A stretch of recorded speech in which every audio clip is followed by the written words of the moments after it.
तो हर साल बेशुमार लोग पाकिस्तान से यूरोप जाने की कोशिश करते हैं।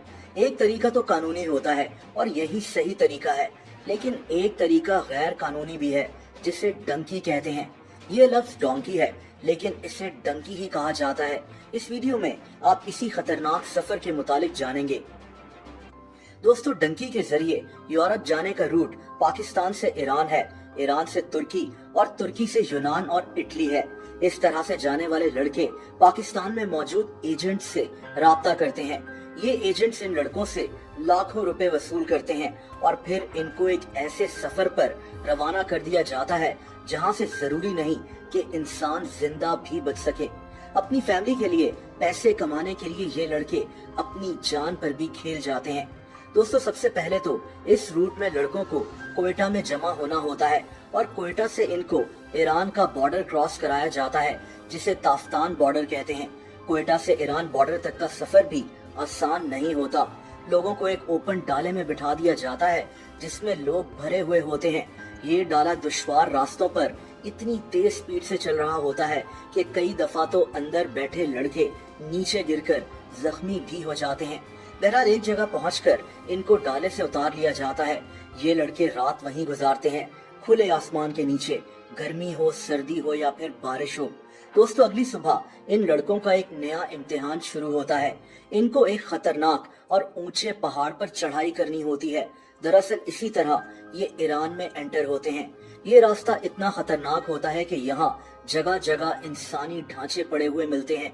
ये वो लोग होते हैं जो भूख और प्यास से मर गए थे। दोस्तों, कई लड़के इसी पहाड़ से नीचे गिरकर भी मारे जाते हैं। कोई चाह कर भी इनकी मदद नहीं कर पाता। बहरहाल इन लड़कों को इस पहाड़ की चोटी पर बिठा दिया जाता है।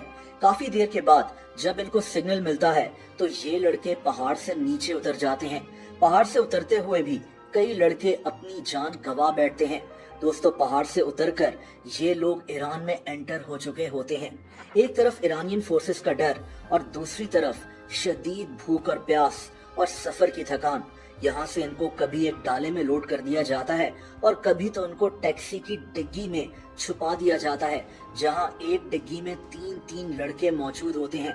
लड़कों का सांस लेना भी मुश्किल हो जाता है। कई लड़के तो इधर बेहोश भी हो जाते हैं।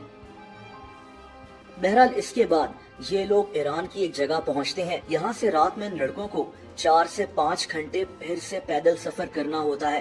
दोस्तों, इसके बाद कई गाड़ियां तब्दील करके लोग ईरान के शहर तेहरान पहुंच जाते हैं और वहां से इनको तुर्की का बॉर्डर क्रॉस कराया जाता है।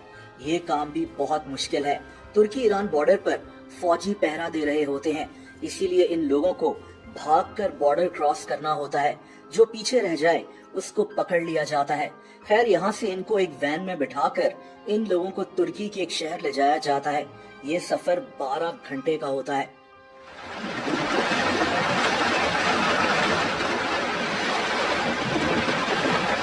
इसके बाद इनकी तस्वीरें ली जाती हैं और इनके एजेंट्स को भेज दी जाती हैं कि ये लोग यहाँ पहुंच चुके हैं।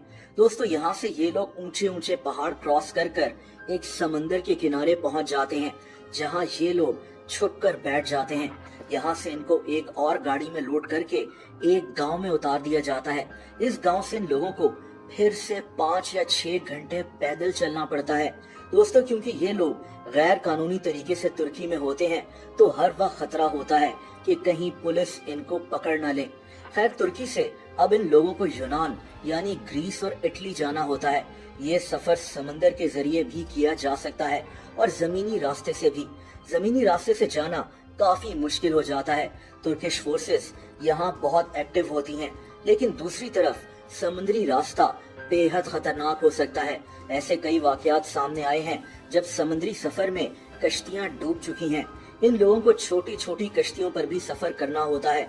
समंदर की तेज लहरें या कोई तूफान किसी वक्त भी जानलेवा साबित हो सकती हैं। ये समुद्री सफर बहुत लंबा होता है। हर वक्त ये खतरा भी होता है कि यूनानी फोर्सेस इन लोगों को अरेस्ट कर सकती हैं। समंदर के रास्ते ही ये लोग यूनान और इटली पहुंचते हैं और यूं इनका ये खतरनाक सफर खत्म हो जाता है। دوستو کوئی نہیں چاہتا کہ وہ اپنا ملک چھوڑ کر غیر قانونی طریقے سے اتنا خطرناک سفر کرے، لیکن یہ لوگ اچھے مستقبل کی تلاش میں ہوتے ہیں۔ بہرحال کسی بھی ملک میں انٹر کرنے کے لیے قانونی راستہ ہی اپنانا چاہیے۔ اس کے متعلق آپ کا کیا خیال ہے؟ کامنٹ کر ضرور بتائیں۔